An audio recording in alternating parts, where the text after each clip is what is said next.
Thank you. Welcome, everyone. We're going to start with the invocation, and that'll be followed by the Pledge of Allegiance. If you'll please bow your heads and join me in prayer. Heavenly Father, we thank you for this day and all the blessings you have given us. We thank you for providing us the opportunity to serve the citizens of Elkins. We ask that you guide us in our decision-making as we strive to help our community grow. We also ask that you watch over and guide our country's leaders. In Jesus' name I pray, amen. Amen.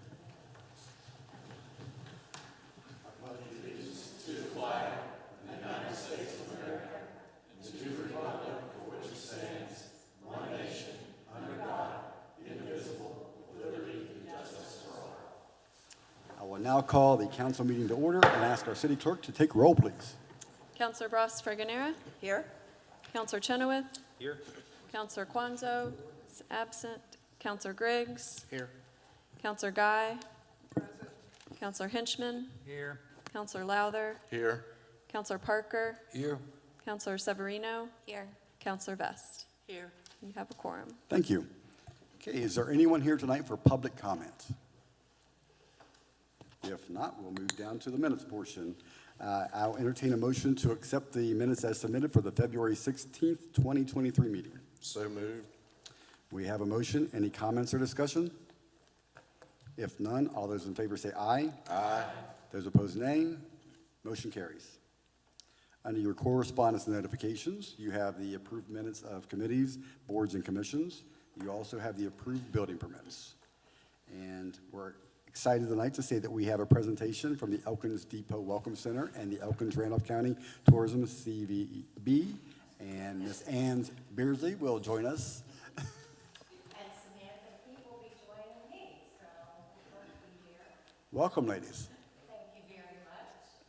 I know we have the longest title in history, but we have to tell people who we are. And you remember, I retired from the federal government, so I'm used to everything being an acronym. So Right. We don't really have one for ours. Ours that is doesn't work with this one. complicated For that, right, so it's a little too complicated. So, on behalf of the board of directors and our marketing directors. And, sorry, could you use your microphone, please? You can turn it if you need to. If you need to pull it. You Because might- we're both going to be trying to use it, okay. On behalf of the Board of Directors, our Marketing Director Samantha Pete and myself, Ann Beardsley, we thank you for the opportunity to share our recent accomplishments. But before I start, I would also like to introduce Roberta Gray, who is our new AmeriCorps and a member of our team. The Elkins Depot Welcome Center opened its doors in 2006, and since that time has transformed into a fully accredited, widely recognized Convention and Visitors Bureau. While recently at the Hospitality University, we were awarded our 3-year accreditation with one of the highest scores of the 31 CVBs that applied. This rigorous, comprehensive process took months of preparation and detailed information of all of our activities. We're grateful for your understanding of the importance of tourism to Randolph County and Elkins. In 2021, our most recent statistics that we have, $55.5 million, which is a 17% increase, were brought to the county through tourism. And that influx of money provided 670 jobs to the county and increased local tax contributions by 36%. We are seeing these figures continue to grow as we move on from the pandemic and continue to do target marketing. Customer service is the public side of what our organization does, and for most people, they believe it's the only thing that we do. Our volunteers, during 1,652 volunteer hours, dealt with 22,000 guests, a 38% increase, answered over 900 tourism-related phone calls, and distributed 64,000 brochures. We also developed 3 new rack cards and a passport to go with our family of publications. Their dedication to hospitality is the major reason cited by guests for returning to the area. As you'll see from our marketing reports, budgets, and presentation, visitor services, although extremely important to each person that comes into Randolph County, it is only a small portion of our day-to-day administrative activities.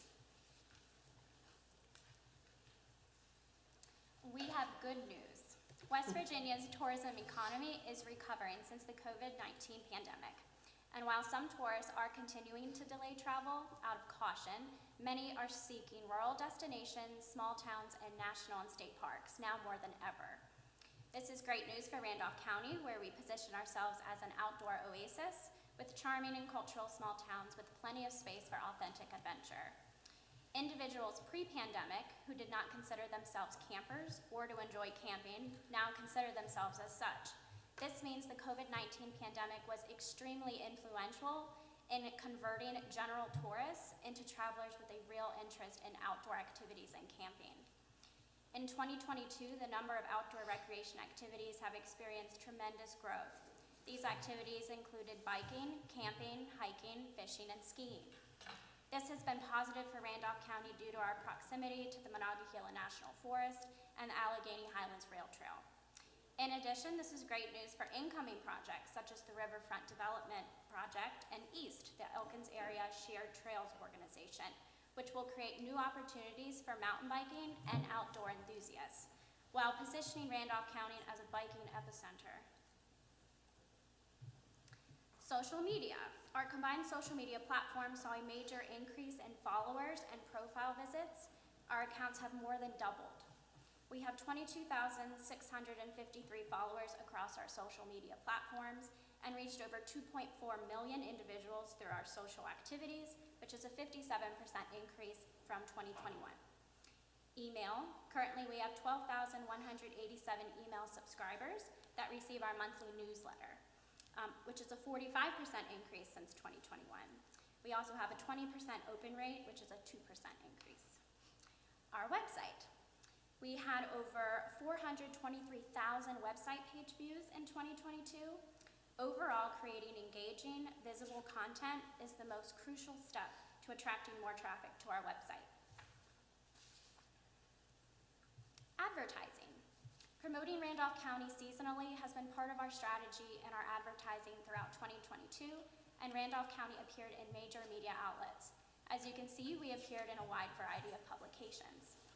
Through partnerships with the West Virginia Department of Tourism, Southern Living, Guest Quest, Blue Ridge Outdoor, and Great Getaways, we generated over 10,200 leads in 2022.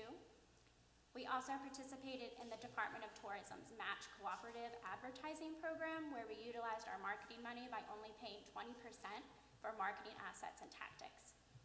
Randolph County was fortunate to receive national recognition in 2022 from Lonely Planet, West Virginia's Most Charming Mountain Towns, Visit the USA, West Virginia's Small Towns Exploring Hidden Gems and Mountain Charm, Travel Awaits, one of 11 West Virginia towns that feel like you're in a Hallmark Christmas movie, and Attractions of America, 10 Most Beautiful Small Towns in West Virginia. Strong public relationships are essential to the success of Randolph County and to the CVB. Being an advocate for tourism industry, building and maintaining relationships with community partners, and creating awareness of the role tourism plays in economic development are important aspects of our business. Our participation in the monthly meeting of the Creative Economy Organization brings us regional recognition. Each year, our collaboration with the Department of Tourism and the two major state CVB organizations brings us stronger relationships and recognition of our organization on the state level. Not only do we serve on 7 boards of directors and 11 committees, we help Randolph County tourist attractions with marketing funds and advice on creative marketing. Why do we make trips to Helvetia? Not because we have a lot of spare time. It's because Helvetia is as important to Randolph County as any other community, and they deserve the same support and promotion. As major ambassadors for tourism, we need to show the same hospitable environment to all our partners as we do for all our guests, and to set an example for all organizations to follow. The relationships we create in our community and regionally are the backbone of the success of the CVB. We work hard to maintain our association with groups such as these on the screen, and to determine how we can contribute to their achievements. Tourism growth and continued success also depends on these organizations. Hospitality and tourism does not end when a person walks out of the Elkins Depot Welcome Center. One of our biggest campaigns planned for 2023 is to highlight 3 to 5 night vacations through carefully crafted itineraries that highlight different traveler interests, including history buffs, outdoor enthusiasts, art lovers, and more. Developing itineraries will showcase Randolph County's attractions and emphasize that we are more than just a weekend getaway, while setting us apart from other similar destinations. Some itineraries will cater to group activities and travel. As we continue planning for the upcoming event and convention center, this space will create new opportunities to promote the area as a setting for business meetings and provide exciting opportunities to explore, unwind, and stay in the county. In order to reach a wider audience with vertical video content and keep up with social video trends, we'll be introducing TikTok to Elkins Randolph County's tourism social media profile and to reach our millennial audience. According to Pew Research, 39% of TikTok users are between the ages of 30 and 64. In addition to hosting the 13th annual Ramps and Rail Festival, we're excited to welcome the National Speleological Society in June. In other words, the cavers are coming. The CVB has been instrumental in the planning of this convention, which will bring over 1,000 cavers to the county, who will visit local attractions, shops, and eateries. Lastly, we plan to work closely with the Ascend West Virginia team to assist with promoting Randolph County as the best county in the state to live and play. Work accomplished by the CVB literally affects the entire area. Visitors stay in hotels and cottages, they shop, eat, buy gas, visit museums, see shows, and take trains. The money they spend in Randolph County circulates through the community 6 times before it leaves the area. As you will see from the financial statements in the annual report you're about to receive, we work tirelessly every year to increase the tourism economy, and we're glad to see a rise in visitor spending again in 2022. We have been able to accomplish this while excursion trains are intentionally running below capacity, without a Polar Express, and with fairs and festivals just beginning to reappear. Although we have worked hard to grow community and economic development, increase people's knowledge of Randolph County, and raise the number of visitors in our area each year, much of the credit needs to go to you. Because of your contributions, financial and moral support, we have been able to operate at a professional level that has allowed us to accomplish these goals. We want to thank you for providing us with the opportunity to speak to you today, and we're glad to answer any questions.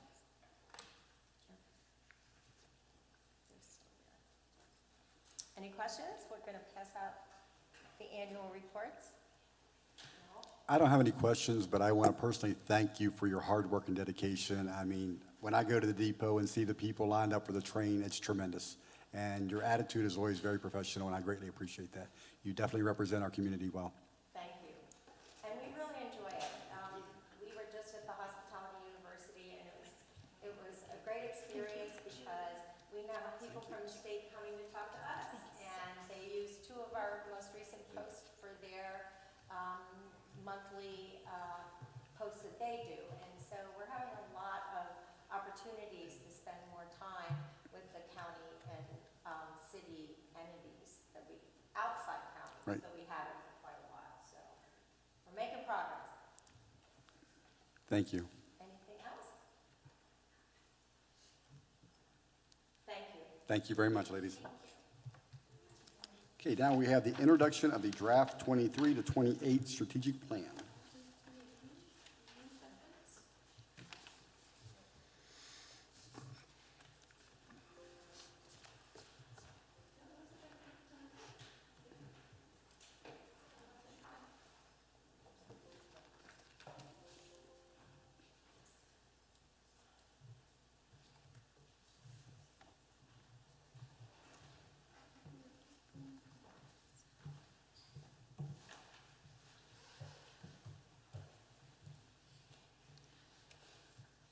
So all of you on council have received, and actually the public as well, because it was included in the packets that were sent on both to your portal and to the public portal, this final draft that's been submitted from Terry Cutright and Associates for the strategic plan for 2023 to 2028. So I'm just going to do a really brief overview. My suggestion for council is just kind of take your time over the next week or so, 2 weeks probably, and review this, and then have it back on your council agenda at the next meeting for adoption or to make any amendments. I just wanted to point out a few things. That's really small. Let me see if I can make it any bigger. But so in your contents, it just talks about all the things that are included in the final report.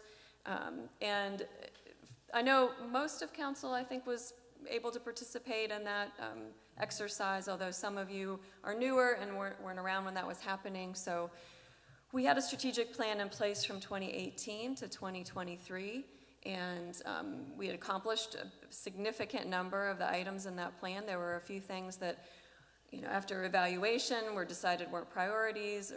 For whatever reason, pandemic put a pause or a stop to some of the things in the plan. But for the most part, we were able to achieve most of the things that were outlined in that strategic plan. So it came time for us to come up with a new plan. And so we hired this firm out of Morgantown, and it just so happened that it coincided with the time when Smart Growth America was coming to do their evaluation. So they were able to sort of piggyback on some of the work that they were already doing. We didn't have to have duplicate sessions and kind of burn people out, attending similar sessions about the same topics. They set in on those sessions. They were able to solicit some of their own information from those sessions.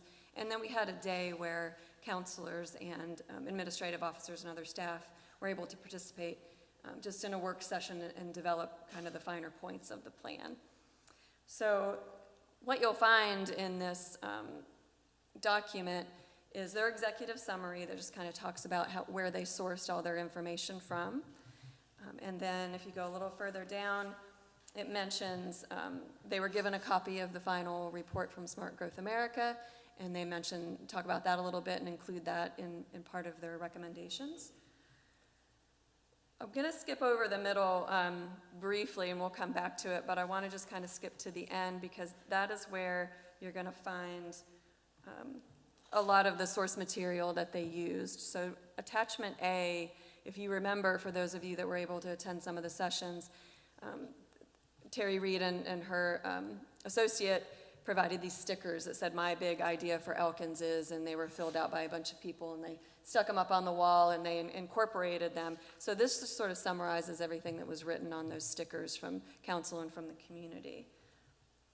And then in attachment B, this is our original 2018-2023 strategic plan, broken down into a worksheet as identified between the goals and the milestones and the deadlines, and check mark off the things that you accomplished in that plan. And then if you get down to attachment C, is all about nature-based placemaking. Now, this is not something that was provided by the city. This is something that our planning partners brought to the table. I think and just kind of participating in those conversations and hearing what was important to the community, they thought this might be a good idea, and they wanted to incorporate it in the plan as a suggestion, just material for council and the community to be able to read through, absorb, into the plan however you saw fit. Attachment D talks about the town-gown relationship, which came up during I think it came up in some of the public sessions that we had, and it definitely came up in the work day that we had with council and staff about just improving that relationship between the city and D&E College. And so they have included in here some comments that they heard throughout the sessions and also suggestions about how we could accomplish that. And then the final attachment is a survey of children's museums. This is included because I think this is something that Terry and Paula had worked on a number of occasions in different communities, and there was discussion again in our council staff session about the Children's Museum. I think most of you are aware that there's Interact is, getting moving in the community throughout the county and having different opportunities and potentially looking for a permanent space. And so they, again, just provided this as part of the strategic plan for for consideration. So the next thing I want to draw your attention to is kind of moving back up, and these are the areas that as you review this plan and think about how it's going to be implemented, how you're going to take action on it, these are the areas that I think you really should pay closest attention to. All the other materials are source materials. These aren't things that are you're going to change about the plan itself. These are things that they gathered from the community, or they brought to the table. But when you get to the introduction and vision, I think that's an area to focus on. Read through that, see if it fits what you believe is the vision for the community, and make suggestions there. And then when you get down to this is the smart growth section, to the City Council and staff meeting, again, this just sort of summarizes some of the things that were talked about. During that session, we identified what are called priority focus areas. And so that's how the plan is going to be broken down into action items. And there's 5 areas: the redevelopment and beautification. Oh wait, I'm sorry, that's the last plan. Look a little closer. We identified 4 areas. The ones in the blue box are the priorities that were set for the 2018 and 23 plan. Right off to the left of there are the 4 areas that they identified through that session and that are going to be included in the new plan. It's operational enhancement and sustainability. You have engagement and communication, community viability and sustainability, and public health and safety. And so if you keep going down, you're going to come to eventually this, which is the work plan. And so this is what we used over the last 5 years to implement the plan. It needs to be broken down into action items and timetables, and so that as you're going through, you can really measure your accomplishments, and are you reaching these goals that you're setting. So I would suggest that council spend quite a bit of time in this section of the plan, making sure that you agree with the goals, and these were pulled directly from the session that we had. And then the action items, some of them were identified in the session, and then some of them, Terry Reed and Paula worked on and identifying. So go through these action items. You'll see the timetable is blank, programs and partners is blank, and the budget is blank. So these are areas that are going to need to be filled in before final adoption of the plan, at least tentatively. As we learned going through the last strategic plan, those timetables can ebb and flow, and they're goals, but you have to set those goals in order to be able to prioritize your time and your resources. Anybody have any questions about anything? I think you just received the plan a couple of days ago, but again, I think it would just be my suggestion to sort of review it at your next council meeting, take it up, and whether that's meant just to be a session to discuss amendments or adoption at that time, or if that needs to be postponed. But we did a really solid job the last time of implementing the plan, of referencing it in committee meetings and doing annual reviews of it and making sure that you were using it as the guide that it was intended to be. Jessica, in terms of just a process question, would it make sense for council to gather, not, have a formal meeting with the mayor and his gavel? I'm sorry, Mr. Mayor. You can bring your. But have a session where we all get together to work on this plan together, to review the pieces of it, to give us a chance to really interact in terms of processing all this information. Well, you know how I feel about those sessions, I think. The last time when we met with them, it was a facilitated session with the intention of kind of developing the plan. Mm-hmm. But any time that you're deliberating on something that you're going to eventually vote on, it needs to be done in a public realm. So that's why I'm suggesting, if you need to have a special meeting, absolutely, I would do that and focus only on this plan. But I think it needs to be done in a public session. Whatever. Yeah. But my sense is, this is substantial enough that it probably is it needs its own meeting to be done justice. And I think, you're going to need to rely on your administrative officers, particularly when it comes to the timeline and the budgets. And I think if you can task them with coming up with, filling in some of these blanks in the, in the meantime and bringing that back, I think that'll be helpful. I think for council's perspective, you need to focus more on what are the larger goals? What do we want to achieve, and let them help you with the details. I guess, yeah. My agenda is that when we set out goals, that they're attainable. Oh, yeah, absolutely. But anyway, I think my colleagues probably cussing me over there, but I really do think a session devoted to this would be the way to fly. But I agree with Jessica, it needs to be a public session, though. I agree that it has to be transparent. And you get to have your gavel. Exactly. We're good to go. Anything else? All right, thank you all. Thank you. Sure. Okay, moving down to committee reports, we'll start with Councilor Chenoweth. Personnel Committee, since the last council meeting, we've had several special Personnel Committee meetings to consider appointment or hiring a new city clerk as a result of Ms. Sutton's moving on. So we actually met this evening at 6 o'clock, and we have a recommendation for council for the clerk position, and we can talk about that a little bit more later on in the agenda. We'll probably go into executive session to discuss sort of the process we've been through and then present it to the public. So look forward to that. That's it. Thank you, sir. Councilor Guy. No report. Thank you. Councilor Henchman. Finance hasn't met since the last time we met. We'll be meeting on Monday the 6th. We're right in the middle of the budget season, so everybody is quite busy anyway. Very true. Councilor Severino. No report. Councilor Griggs. No report. Thank you, guys. Councilor Lowther. Parks will meet March 15th at 5 p.m. at the Phil Gaynor Center. Thank you, sir. Councilor Bros-Verganera.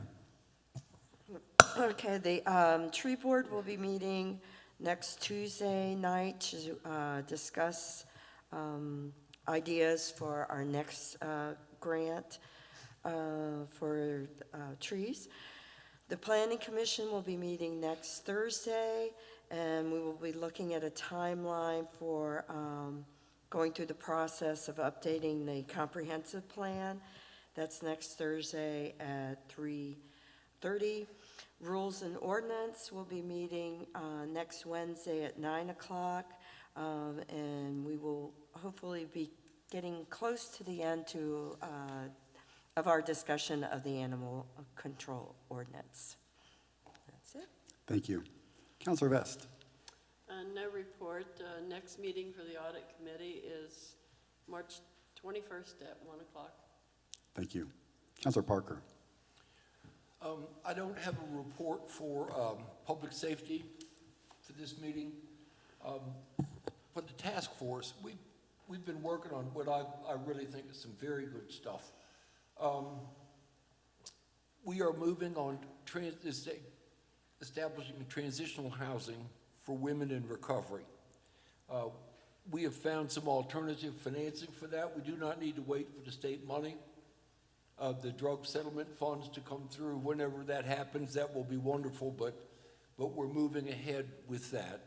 And it's going to take a while. I mean, the property has to be identified and secured, brought up to the appropriate standards for certification. But it's going to be an invaluable asset. But that is moving forward. I think I told you last meeting, we're ready to rock and roll with our peers. Peer recovery support specialists, integral to all of these efforts. And then we have sort of as a subheading under all this other work is an initiative that I believe we're ready to launch that has to do with children and the effects all of this homelessness, substance abuse, all this stuff has on the kids. And the kids, in many ways, the kids have been forgotten. And it's being played out in a lot of different ways, but the schools are really feeling it. And it becomes especially dramatic, if you will, once they hit middle school. So the core group, and the whole task force, in fact, has been discussing, the need, making sure that it's not something that we're missing the mark on. And the need is very real, and there's unanimous agreement on that. We're also recognizing that we do not have enough resources to bring to bear for these kids. And this is not casting aspersions at any organization. It's just that the need is outstripping the resources that we have. So knowing that, we have met with a team from Mon Health. As you know, they've entered into a working alliance of some sort that I don't fully understand. I would need a magician to, with Davis Health. Jonathan Board, who is our primary contact with Mon Health, thinks we are spot on with this effort to understand how to bring more resources to bear in this community for the children and for their caregivers, because if we can't work with the caregivers, the kids are just going back into the same dysfunctional situations over and over and over. And so we're working on that. We are in the process of gathering data about the number of children in poverty, because that tends to be a pretty solid indicator that there could be difficulties for the kids. We are looking at the number of children who have an incarcerated parent or parents. That, again, tends to be a pretty strong indicator, and that percentage is rather tragically high. So we're moving on there. So putting that data together, have had wonderful cooperation to this point. People are sending me the data that we need. That will all be organized, and we are going to have to go to Charleston with this. This is not something that we have the capability to address by ourselves in this region. No matter how much the county and the city probably would like to be able to fix it, if you will. By ourselves, we can't do that. So we're going to be taking that to Charleston. And I think it's really important. I'm excited that we're doing it. I'm sad that we have to. But we're moving on it. And we'll keep you posted as we chug along. And it may well come to the point where I or some member of the task force will say to you all, we need your support. We need letters of support from the community at large to really drive this. And if that happens, don't be surprised, and I'll grovel to get your letter. Thank you. Well said, sir. And I will push this out there to everyone. If you're interested in getting involved with our task force, you can reach out to myself, to Dave, to Chief Bennett. I mean, the more the merrier. It takes a community, obviously, to fix this issue. And like I said, I think we've got a good start on it, but like I said, a lot of work to do. So thank you. Okay, we'll move down now to the staff reports, and we have our Chief Water Operator, Wes Lambert.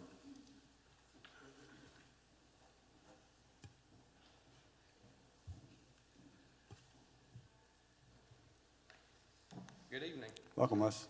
Thank you. Well, as everybody knows, February was a predominantly wet month. So as projects go, we really didn't get very many projects started. We're hoping that March will be a little drier. It's not starting out very good, but hopefully it is a little drier.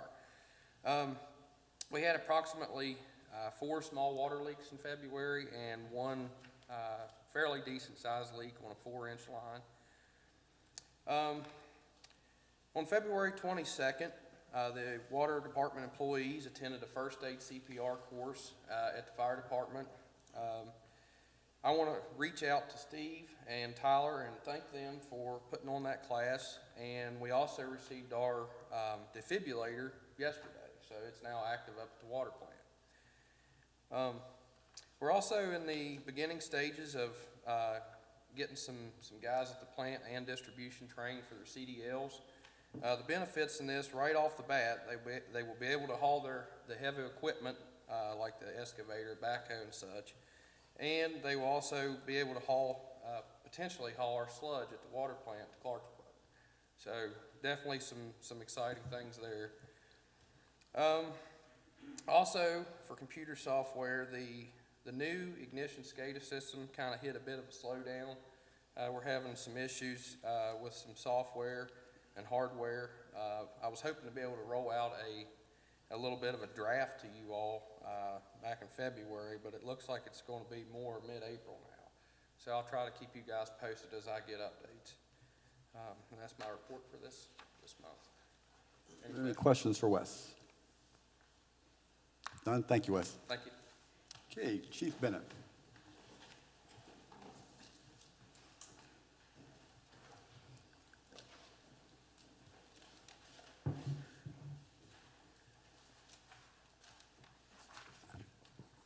Good evening. In the month of February, the Elkins Police Department responded to 536 total calls for service. It generated 33 cases and resulted in 23 arrests as well as 15 citations. Just for a little bit of perspective, that brings us to 1,096 calls so far this year. Compared to the same period of time last year, we've responded to 287 more calls in the first 2 months. So that's about a 30% increase in call volume for us. So we have been hopping. It's been extremely busy for us. We have taken a significant amount of drugs off the street in the last few weeks. It seems like very often our guys are getting out, getting stops, and taking those substances and getting them off the streets. So that's a great thing. But we're hanging in there with the call volume and just keep doing what we're doing every day. March the 23rd is a big day for us. That's going to be the fielding of our body cams. So we're ready to get through that process and get them up and running and continue on down the road. That's all I have to report tonight, unless anybody has any questions. Chief, Yes. with the calls for this last month, what kind of calls were, I mean, what was the makeup? Well, there were Do you have an 536 of them. Pretty much a little bit of everything. Do you use a mixed bag, not anything out of the ordinary? No. Thank you. Just busy. Thank you, Chief. Mr. Kessiker.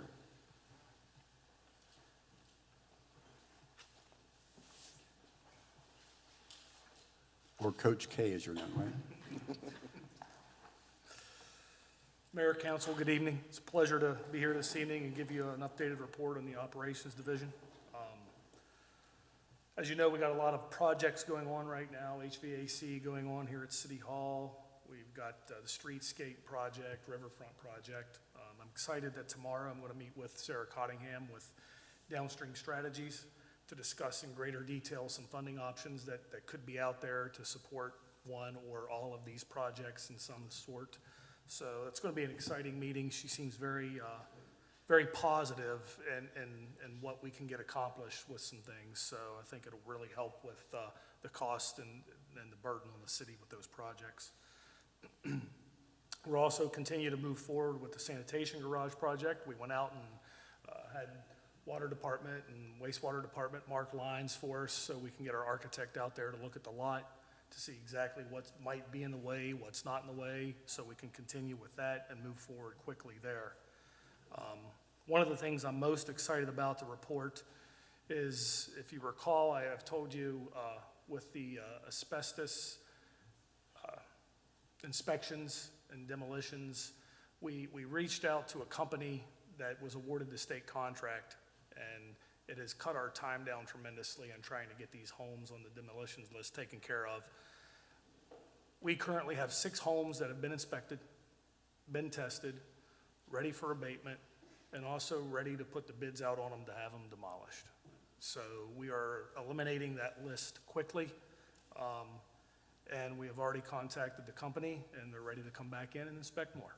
So with that being said, the whole process is moving along quickly. I'm pleased with how it's moving, and I think we're going to start seeing some improvements in that area, and it's going to show leaps and bounds throughout the community. We did welcome our new employee today, Jessie Wagler. She is in the code enforcement office. She comes with a great attitude, eager to learn, Today, she was sitting there reading some of the manuals, going over, asking lots of questions, which I can appreciate because I've done my share of that over the course of the past month and a half. So I'm really looking forward to her addition to our department. I think it's going to be a great addition. I have some plans for her that I don't want to disclose just yet, but I have some goals for her, and I think it's going to move in the right direction. I think we'll see a lot of improvement there. So I do want to tell Jessica thank you for all the help you've given me and all the help you've given the operations division. It's nice to know that teamwork is very important, and I appreciate it, and sorry for all the questions. No apologies necessary. Thank you, Mike. That's all I have to report for this council meeting. If I'll answer any questions that anyone may have. Thank you. Thank you, Mike. Thank you. Miss Judy.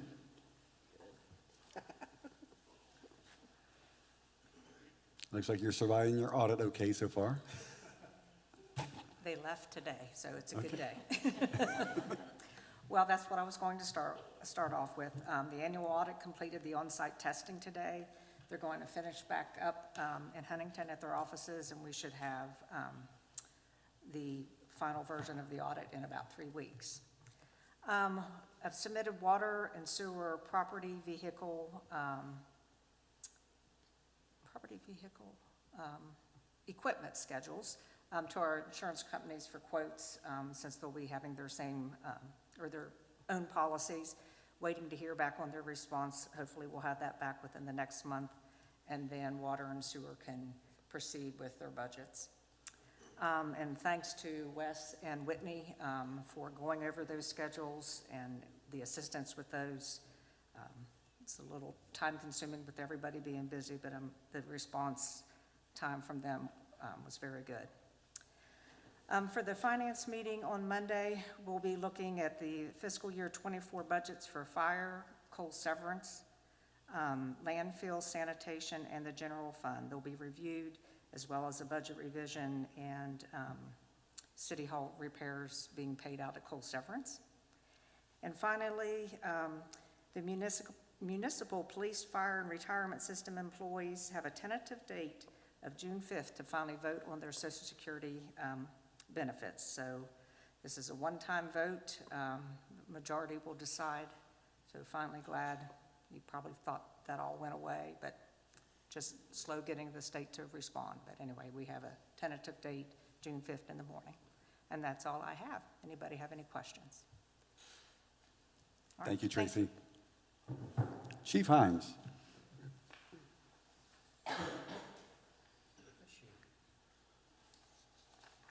Good evening. I'm hoping to be brief here. February was a little slow. It's a good thing. We had 38 calls for service in February, a couple building fires, a vehicle fire, 11 motor vehicle accidents. 6 of those 38 calls were actually mutual aid to other fire departments. Brings us up to 95 total for the year. About average, about normal. As Wes alluded to, we finished the first round of CPR and first aid training for city employees. By my memory recollection, we've got between 40 and 50 employees taken care of. We're going to make a circle back and try to do a couple makeup sessions for anybody that didn't get in that first round. Received a update on the new engine from the Sutton Corporation. According to the production schedule, she's now due to be delivered in November. So, issues with raw materials, issues with heating and AC units. They used to use 5 vendors, 4 of them have went bankrupt because of the pandemic. So, and these are the same ones that make them for tractor trailers and RVs and every other thing. So I've promised several people trips to Columbus to see this thing under production. So you're just going to have to be patient like me. And finally, tomorrow, March the 3rd, is the 125th anniversary of the organization of the fire department. We've been doing a lot of research into history and had a lot of things planned for the year, hoping to coincide with the new engine. Sounds like it might come in 2024, so. But on tomorrow at 11 a.m., the mayor's graciously agreed to come down and sign a proclamation at the firehouse marking this occasion, and everybody is invited. And looking through all my research, the Great Fire of 1897 is why the department was formed in the first place. It destroyed most of where we're sitting and all the way to the river. But very, very, very early on, the council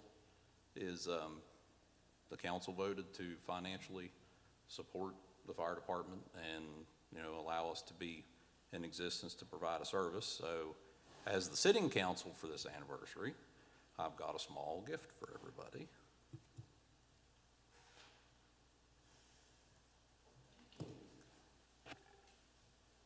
You're dying to say something. I'm just going to say, Chief, it is my honor to do the proclamation tomorrow. It really is. Thank you. Well, thank you. You already gave me mine, thank you. They're pretty cool.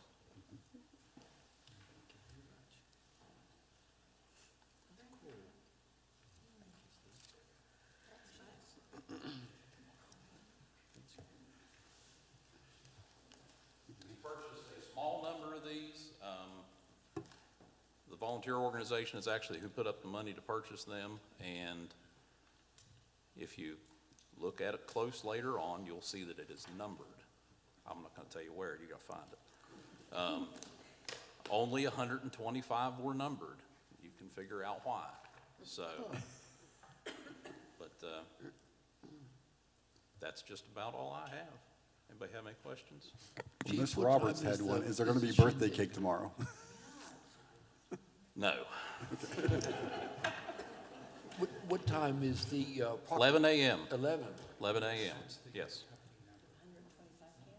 We I- hope to be able to do something larger later on in the year. We're not going to settle for one day. We're going to make it a marathon celebration and talk about it all year long, so. Be sure you have corn dogs. Corn dogs? Yeah. I can promise you strong firehouse coffee. I can guarantee that. I do encourage everyone to come out and celebrate with us tomorrow at 11 o'clock. It should be a good time. And Chief, thank you for Promise the everything. dog will be on her best behavior. Sorry, Mayor, go ahead. Okay. Okay, thank you all. Thank you. Ms. Sutton. Thank you. A few announcements. Election filing period, of course, is ongoing. The final day to file is March the 10th, so just a week and a day from today. We'll be reaching out to our past election officials, asking, if they're willing and able to serve in that capacity again this year, and then also typically have to, try to solicit a few new workers. So if anyone is interested or knows someone that might be interested, just ask them to reach out to the city clerk. There's a required training that'll happen in a couple of months, and then, of course, Election Day is June the 13th. We've had, earlier this week, the design team was in town for the Master Trail Plan project that's being funded through the ARC grant. They spent Sunday through Wednesday here doing on-site visits to the 3 parcels that we've identified in the plan, and also having some stakeholder meetings. So very productive time for them. They're really excited about the project, and I'm happy to be working with them. We had a meeting earlier today, myself and the mayor, Wes and Whitney and Mike. Is that everybody? Yeah. And to talk about the congressionally directed spending, otherwise known as earmarks. These were just announced recently, and then the deadlines are coming up pretty quickly. They're due, one is due by the next Friday, and then the other, for our senators, due by Sunday. So we had a meeting today to try to talk about the projects that we have in the works and that are ready to make these kinds of asks, and also pots of funding that are available. So we went through all of those, prioritized them. Everybody has their orders as to what, what they're asking for. Some of them do require some support letters, so we'll be reaching out to our partners in the community and asking for support letters for some of these projects. I'll just mention the few that we talked about were the riverfront, streetscape, the need for a pellet mill at the wastewater department, need for funding of design work for the replacement of water and wastewater lines, the HVAC system at City Hall, Flood control. and the flood control. I think that was And about Melody it. was at the meeting also, I forgot. Yeah, she was. So it was a very productive meeting. I feel really good about the direction that we're going with these asks, and hopefully we'll be successful with at least some of them.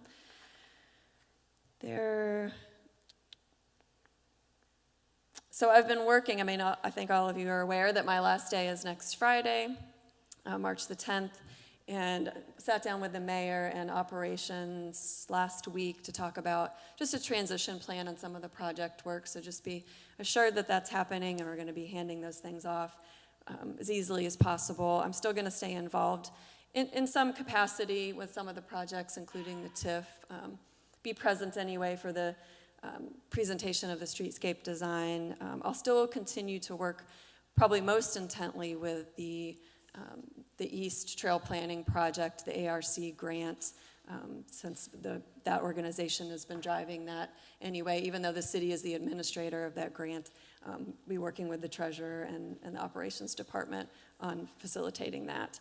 And then, of course, anything else that I might be needed for, you all know where I live and how to get a hold of me. But I just want to say this is probably my final meeting unless we end up having a special meeting next week. So I want to take the opportunity to just say thank you to everyone. This has been a really enjoyable time here the last 6.5 years. I really appreciate everyone's support and your trust in me and the opportunities. This has been a learning experience in a lot of ways. And I hope to continue a really strong partnership with all of you, with council and everybody else in the community as I move into this new position. So, any questions about anything? It's not a question, but just a comment. You are leaving really big shoes to fill. You did such an amazing job and just had a vision outside of our normal vision. All the trails, the riverfront project, all those things, those were in your mind. And I really, really appreciate all the advice that you've given us.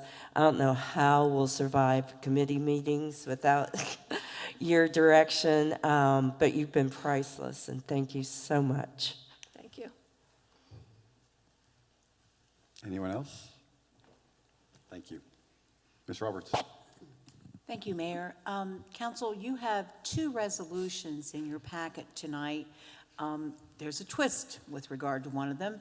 The one is the very typical one you've been receiving, requesting that you sign off on the election and release form with regard to litigation concerning the opioid crisis in the state. That one emanated from the West Virginia Attorney General's office, very similar to the ones you've had with regard to CVS, I believe Walmart, some other ones.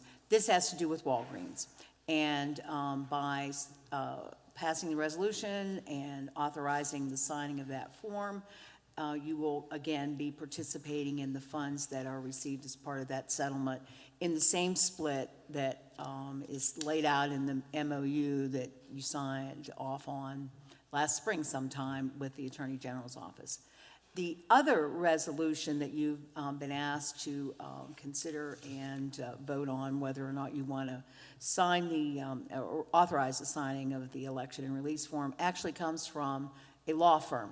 It's the Fitzsimmons law firm that is located in actually right outside of Wheeling in their neighborhood area called Warwood. It's actually Chief Himes. It's located in an old firehouse that they've converted. That law firm, along with several other private law firms, has also pursued litigation concerning different participants in the chain of the distribution of opioids in the state.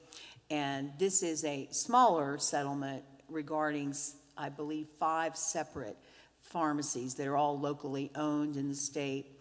And this would allow, again, those funds to go into the large kitty of funds from all these settlements and allow the city to participate in the percentage that as the local governments will be receiving. So it's a little different than the ones from the AG's office, but it's the same concept. And if you would choose to pass on these, you'll be authorizing the mayor to sign off on them and forward them to the respective parties. Anybody have any questions about those two? And the only other thing on there is the second reading of the ordinance with regard to changing the designations of several parcels that you passed on at the last meeting in February. I don't believe there's anything else. And if you would indulge me, Mayor, I'd like to say something about Jessica's departure. Absolutely. Since I think this may be the last meeting, unless there is a special call meeting. I've, on a personal and professional note, I will really miss Jessica. She's been an incredible asset in so many ways and has acted in a manner of her clear interest in this community and doing the best that she believes she can in that position. It's been an honor and a pleasure to work with her. I hope that I'll get to see her in other avenues along the way, and I think with this new position, we all will. So I want to take the opportunity to thank her for all of her support and her friendship, and also for all that I've seen her do for the city. It is greatly appreciated. Thank you, Jerry. You're welcome. Thank you. Okay, moving on to the approval of vendor invoice payments. I move we pay the AP. Okay, we have a motion on the floor. Any comments or discussion? If none, all those in favor say aye. Aye. Those opposed, nay. Motion carries. Okay, under new business, we have ordinance 311, an ordinance to amend the official zoning map, chapter 152, zoning Elkins City Code, First Amendment. This is the second and final reading. I'll entertain a motion to accept, please. So moved. We have a motion. Any comments or discussion? If none, all those in favor say aye. Aye. Those opposed, nay. Motion carries. Resolution 1618, approving full-time regular employee status and confirming compensation level for R-Day. I'll entertain a motion to accept, please. So moved. We have a motion. Any comments or discussion? If none, all those in favor say aye. Aye. Those opposed, nay. Motion carries. Resolution 1619, as Ms. Roberts just said, this is accepting conditions and terms of the Walgreens West Virginia statewide settlement agreement and authorizing the execution of the election and release form provided by the West Virginia Attorney General. I'll entertain a motion to accept, please. So moved. We have a motion. Any comments or discussion? If none, all those in favor say aye. Aye. Those opposed, nay. Motion carries. Resolution 1620, accepting conditions and terms of the Fitzsimmons Law Firm West Virginia statewide settlement agreement and authorizing the execution of the election and release form provided by the West Virginia Attorney General. I'll entertain a motion to accept, please. So moved. We have a motion. Any comments or discussion? If none, all those in favor say aye. Aye. Those opposed, nay. Motion carries. Well, that was simple. Let's move on. Okay. Request by the Davis Health System Foundation for a special ABCA licensure. I'll entertain a motion to. So moved. Okay, we have a motion to accept, please. Any comments or discussion on this one? If none, all those in favor say aye. Aye. Those opposed, nay. Motion carries. And down to F, consideration of a city clerk appointment. I'll make a motion to go into executive session. We have a motion for executive session. All those in favor say aye. Aye. Those opposed, nay. Okay, it is 8:01, and we are now entering executive session. Sir, who would you like there? I think just council and the mayor. That's all we need.